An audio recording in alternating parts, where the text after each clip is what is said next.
নমস্কার বন্ধুরা, আজ আমি আপনাদের সাথে শেয়ার করব নতুন আলু দিয়ে পেঁয়াজ রসুন ছাড়া একদম নতুন স্বাদের একটি মাছের রেসিপি।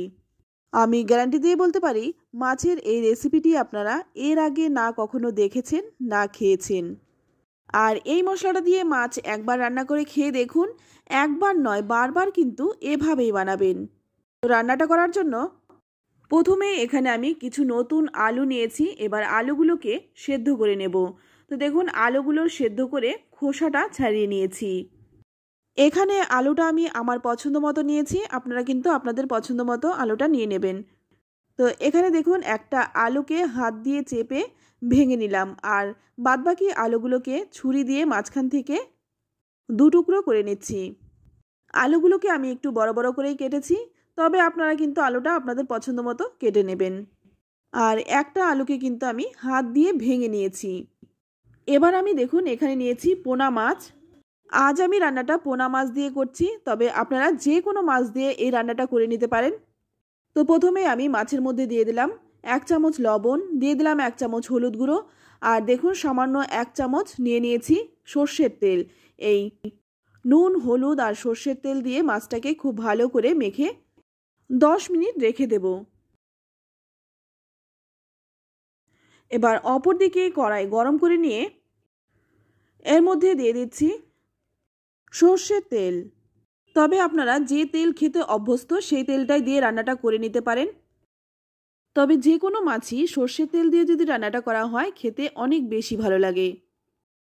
তো এই তেলের মধ্যে দিয়ে দিলাম সামান্য একটু লবণ, তারপর একে একে মাছগুলো দিয়ে ভেজে তুলে নেব।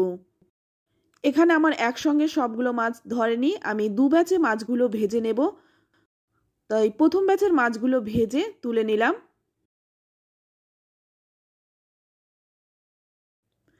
এবার দ্বিতীয় ব্যাচের মাছগুলো কিন্তু একই রকমভাবে ভেজে তুলে নেব। তো সবগুলো মাছ ভেজে তুলে নিলাম। এবার দেখুন এখানে নিয়েছি কয়েকটা কাঁচা লঙ্কা। ঝালটা নিজেদের স্বাদ অনুযায়ী দেবেন, যে যেমন ঝাল খেতে পছন্দ করেন। তবে অবশ্যই কিন্তু কাঁচা লঙ্কাটা দিয়ে রান্নাটা করবেন, তাহলে কিন্তু এর আসল স্বাদটা পাওয়া যাবে। তো দেখুন কাঁচা লঙ্কাগুলো আমি চিড়ে নিলাম। এবার অপর দিকে ওই কড়াইয়ের মধ্যেই দিয়ে দিলাম আর 1 চামচ সর্ষের তেল। এবার এই তেলের মধ্যে দুটো শুকনো লঙ্কা দিয়ে ভেজে তুলে নেব। লঙ্কা দুটো ভেজে তুলে নেওয়ার পর এবার ফোড়নে দিয়ে দিচ্ছি দুটো তেজপাতা, আর দিয়ে দিচ্ছি সামান্য একটু জিরে আর রাঁধুনি মিশিয়ে দিয়েছি। এখানে আমি জিরে আর রাঁধুনিটা কিন্তু মিশিয়ে একসঙ্গে তারপর ফোড়নে দিয়েছি। এবার যে কাঁচা লঙ্কাগুলো কেটে রেখেছিলাম সেই কাঁচা লঙ্কাগুলো তেলের মধ্যে দিয়ে ভেজে নেব। কাঁচা লঙ্কাটা ভাজা হয়ে যখন গন্ধটা বেরিয়ে আসবে তখন এখানে সেদ্ধ করে কেটে রাখা আলুগুলো দিয়ে দিচ্ছি। তো আলুগুলো দিয়ে ভালো করে 4-5 মিনিট ভেজে নেব। তো নুন হলুদ ছাড়াই কিন্তু প্রথমে আলুটা আমি ভালো করে ভেজে নিচ্ছি। আলুটা ভাজতে ভাজতে ততক্ষণে এখানে আমি একটা শিলপাটার মধ্যে 2 টুকরো আদা আমি ভালো করে বেটে নেব। তো অল্প আদা বলে আমি শিলেই বেটে নিচ্ছি, তবে আপনারা কিন্তু মিক্সিতেও বেটে নিতে পারেন। মাছ তো অনেকভাবেই রান্না করে খেয়েছেন, একবার আমার মতো এইভাবে রান্নাটা করুন। এইভাবে মাছ রান্না করে যাকেই খাওয়াবেন সেই কিন্তু আপনার প্রশংসা করতে বাধ্য হবে।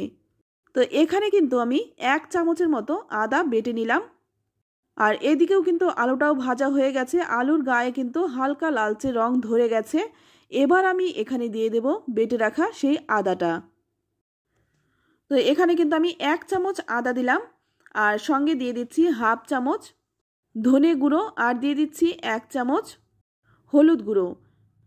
এবার এই মশলাটা দিয়ে আলুর সঙ্গে খুব ভালোভাবে কষিয়ে নেব যতক্ষণ না মশলার কাঁচা গন্ধটা চলে যাচ্ছে। তো মশলাটা যাতে পুড়ে না যায় তার জন্য সামান্য একটু জল দিয়ে দিয়ে মশলাটা আমি ভালো করে কষিয়ে নিচ্ছি। আর মশলাটা এমনভাবে কষাবো যাতে মশলা থেকে তেল ছেড়ে আসে। তো দেখুন 4-5 মিনিট সময় নিয়ে মশলাটাকে কিন্তু খুব ভালোভাবে কষিয়ে নিয়েছি। মশলা থেকে কিন্তু তেলও ছেড়ে দিয়েছে। এবার অপর দিকে দেখুন একটা পাত্রের মধ্যে আমি কিছুটা গরম জল করে নিয়েছি। এবার এই গরম জলটা আমি এই আলুর মধ্যে দিয়ে দিচ্ছি। ঝোলের পরিমাণটা কিন্তু আপনাদের পছন্দ মতো আপনারা দিয়ে দেবেন, যে যেমন ঝোল খেতে পছন্দ করেন। এবার ঝোলটা দিয়ে ভালো করে নেড়েচেড়ে মিশিয়ে নিচ্ছি, যাতে মশলার সাথে খুব ভালোভাবে মিশে যায়। এবার আমি এখানে দিয়ে দিচ্ছি স্বাদ মতো লবণ। লবণটা দিয়ে ভালো করে ঝোলের সাথে মিশিয়ে নিতে হবে। তো ভালো করে নেড়েচেড়ে মিশিয়ে নিয়ে তারপর 5 মিনিটের মতো হাই হিটে জাল করে নেব। তো ঝোলটা ফুটতে ফুটতে ততক্ষণে অপর দিকে একটা তড়কা প্যান গরম করে এর মধ্যে আমি দিয়ে দিলাম 2 টুকরো এলাচ, 2 টুকরো দারচিনি আর 1 চামচ গোটা জিরে ভালো করে ভেজে নিয়ে নামিয়ে নিলাম।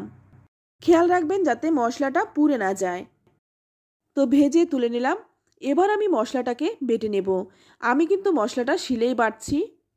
অল্প অল্প মশলা বলেই আমি কিন্তু শিলপাটাতেই মশলাগুলো বেটে নিচ্ছি। এবার দেখুন যে শুকনো লঙ্কাটা আমি ভেজে তুলে রেখেছিলাম, সেই লঙ্কা দুটো দিয়ে একসঙ্গে বেটে নেব। তো আমি আগেও বলেছি ঝালের পরিমাণটা কিন্তু আপনারা আপনাদের পছন্দ মতো দিয়ে দেবেন। তো দেখুন একদম মিহি করে মশলাটা বেটে নিলাম। তো মশলাটা বেটে তুলে নিচ্ছি। এবার সামান্য একটু জল দিয়ে শিলপাটাটা ধুয়ে তুলে নিচ্ছি। এবার মশলাটাকে আমি একটু পাতলা করে গুলে নিলাম, যাতে করে মশলাটা দিতে সুবিধা হয়। আর এই দিকে দেখুন ঝোলটা কিন্তু ফুটে অনেকটাই কমে গেছে। এবার ভালো করে একটু নেড়েচেড়ে মিশিয়ে নিয়ে তারপর যে ভেজে রেখেছিলাম মাছগুলো, সেই মাছগুলো দিয়ে দিচ্ছি। তো আমি সম্পূর্ণ মাছটাই দিয়ে দিলাম। মাছটা দেওয়ার পরে কিন্তু খুব জোরে জোরে নাড়া যাবে না, নাহলে কিন্তু মাছটা ভেঙে যাবে। একদম হালকা হাতে মাছগুলো দিয়ে ভালো করে নেড়েচেড়ে মিশিয়ে নিলাম। মাছগুলো দিয়ে কিন্তু আবারও 3-4 মিনিট ফুটিয়ে নেব। তো 3-4 মিনিট ফুটিয়ে নেওয়ার পর যে মশলাটা আমি বেটে রেখেছিলাম সেই মশলাটা দিয়ে দিচ্ছি। তো সম্পূর্ণ মশলাটা দেওয়ার পর এবার হালকা হাতে একটু নেড়েচেড়ে মিশিয়ে নেব, যাতে মশলাটা খুব ভালোভাবে ঝোলের সাথে মিশে যায়। আর মশলাটা দেওয়ার পরেও কিন্তু আরও 3-4 মিনিট ফুটিয়ে নিতে হবে।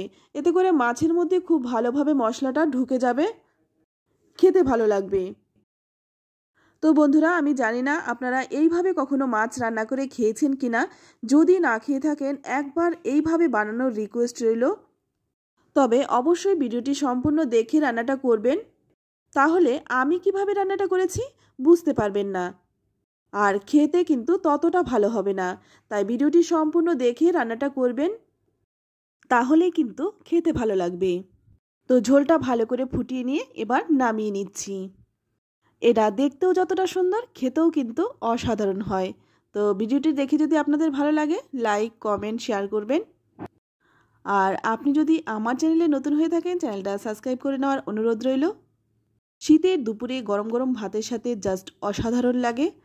যারা পেঁয়াজ রসুন খেতে একদম পছন্দ করে না তারা এইভাবে মাছের ঝোল রান্না করে খেয়ে দেখুন, আশা করছি আপনাদের ভীষণ ভালো লাগবে। তো আজ এই পর্যন্তই, আবারও নিয়ে আসবো অন্য কোনো নতুন রেসিপি। ততক্ষণ সকলে ভালো থাকবেন, সুস্থ থাকবেন আর সকলকে ধন্যবাদ।